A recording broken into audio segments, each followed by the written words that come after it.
Hey Niagara, welcome back to another episode of Gorge Views. This one is Hotspots. Hotspots that will be part of the Birds on Niagara event this upcoming Valentine's Day weekend. So if you're wondering, what unique thing can I do, with her that she won't expect or he won't expect, taking birding. Fall in love with nature again, fall in love together with nature again. It'll be a little bit cold, so bundle up. Snuggle up. It is Valentine's Day weekend. But let's look at some of the beautiful birds you will have the opportunity to see if you go out and participate. So obviously the Canada goose and mallards, the ring-billed gull, the red-tailed hawk, the downy woodpecker, black-capped chickadee, American robin, northern cardinal, common goldeneye. Alright? And so common goldeneye is a duck. And if you haven't spent much time in Upper River and seen all the different duck species, this is a great opportunity to do that. I'm not going to drill down in those first 8 birds because they're very, very common and you get to see them all year round. Common goldeneye, though, tends to be here in the winter. And look at that. Why is it called the goldeneye? It's that golden eye. And as you can see, we do not see them here in the summer months. They're one of our winter visitors. That's why we've got to learn to appreciate this bird wealth that we have that spikes so much in the wintertime. We want to build our economy and overcome so many of the local challenges. We have to build our economy. It has to go from a 3-month economy to a 12-month eventually, but we can certainly get to 6 easily, Once we get to 6, we can get to 9. Once we get to 9, we can get to 12.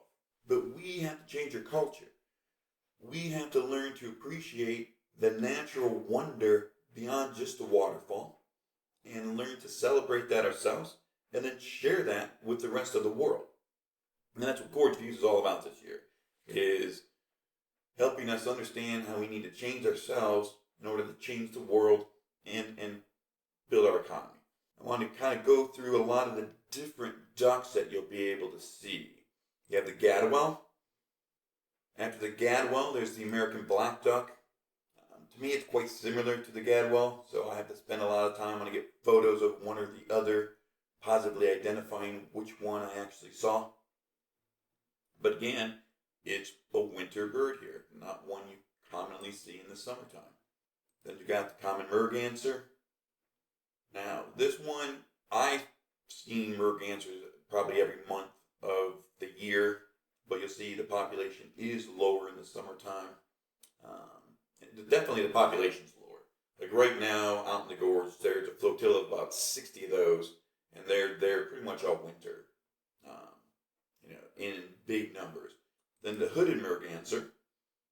This is one, and you'll see the Bufflehead in a second, that I might confuse with the Bufflehead. Again, this one is not here in the summertime. Right? You got to go out in the winter to see all of these different ducks that we have. Now, the snowy owl was seen out there on the 5th. Hopefully, it's still be around. You got to look out on the ice patches. You got to look closely at the ice patches. Because the snowy owl, blends in with snow and ice. Right? It's got that great camouflage pattern to it. So it's not easy to spot. And, it's usually pretty far out there on the river. But what a cool bird. And again, we're only going to see it in the winter, folks. Not a lot of opportunities in a snowy owl. They come down here in good numbers, but they're not here for long. So go out there and get a good look at one while you can. So a moment ago I was telling you about the Bufflehead and how I might confuse that with the hooded merganser. I mean, the eye gives it away and stuff too, but the head shape and that white, it depends on the distance. A nice crisp clean shot like this, no, it's pretty easy to see the difference. The American widgeon, I think they're kind of adorable. They're to me, they're like the toy duck that, kids have in the bathtub. It's just kind of classic little duck shape. It's really small. Northern pintail, really cool looking duck. Very elongated. Hard to mistake that for anything else except for maybe a longtail. But once I show you the longtail, only if it's dark out and they're backlit, so you're only seeing its profile, you might confuse it with the longtail. And there's the longtail. See how different it is? One, its tail is longer and it kind of curls up when it's swimming. Very different colors. But, it's got the multicolored bill, which is unusual for ducks to see this multicolored bill. So the red Breasted Merganser. I see that all the time here. Let's see what eBird says no. Canvas back I showed you guys in a previous video, so I'm not going to dwell on it. But again, only winter. The wood duck. Look at this guy. What an interesting, cool looking bird. And again, very small opportunity to see the wood duck. I haven't personally seen a wood duck yet in my life.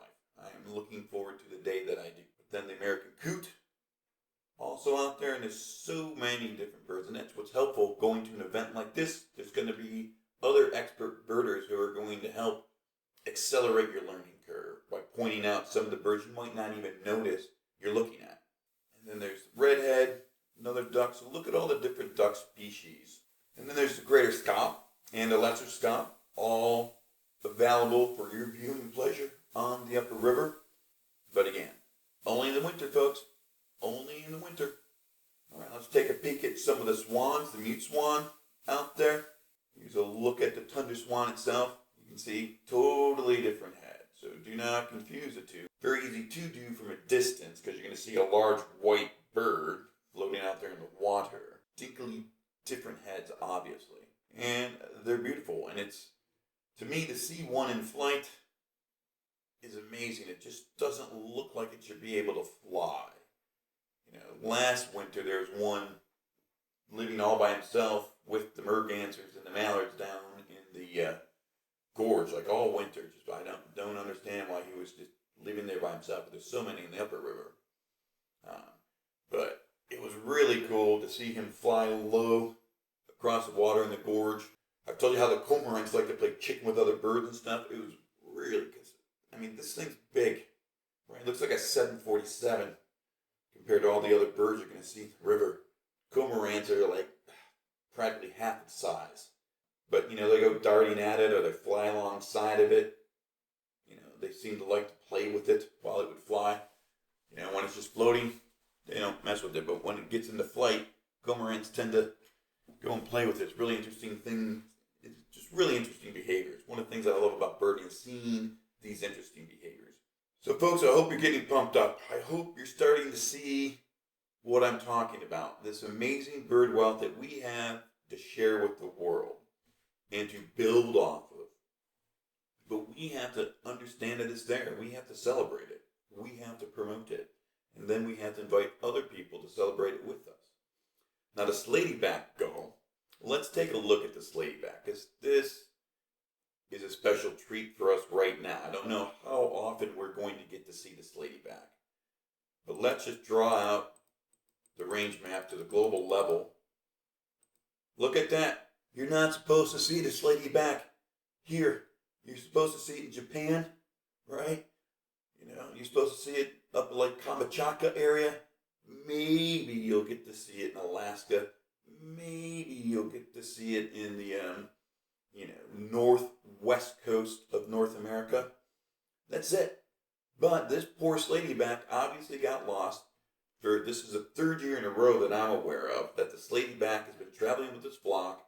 They migrate down south from the north, and he's just migrating with a totally different flock of seagulls. But every winter, 3 winters in a row, we've seen the slatyback right here in Niagara Falls, New York. No one in America practically gets to see this bird. Practically no one in the world except the Japanese are getting to see this bird on any remotely regular basis. So what a treat. So Joel Strong saw it on the 16th, and it's only here for a couple weeks, so I don't know that we'll see the slatyback this week, and I highly doubt it. I think they see it in Toronto first, a week or two ahead of us, then it appears here, and then it just goes somewhere else. And I'll have to, I read up on it last year. They do know this particular bird's path, because he's one bird who stands out in the crowd. So let's look at this video that Joel Strong took when he sighted it. I can definitely tell it's unique compared to all the other seagulls around it. Now, at first glance, you might think it's a lesser or greater blackback, I would, because of its size, you'd probably take it for a lesser blackback. But no, it's got a very different bill, very different eye, and I think the legs are a different color. But don't quote me on that. I'd have to review. But also, I'm seeing it now. The tail has, that common black and white pattern.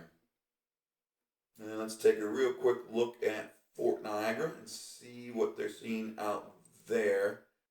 So the canvasback, the redhead, the greater scaup, white-winged scotter, interesting birds. Another one that has that, has a lot of structure up near the top of its bill. Very unique, different bird, and when are we going to see it here, folks? So again, winter bird. There are so many opportunities to see so many different waterfowl this time of year, right here in Niagara County. Looks like someone's been getting some bald eagles out there.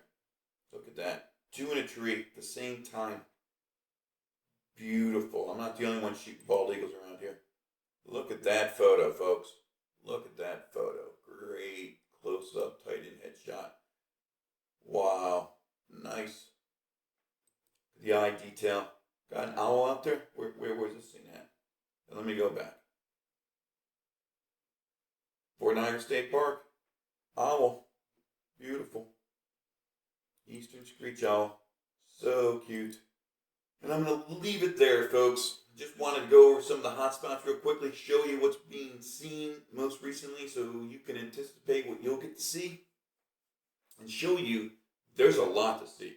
Get out there and see it. Fall in love again with nature. And take your Valentine, or maybe meet one. Who knows? Until next time, stay inspired, Niagara.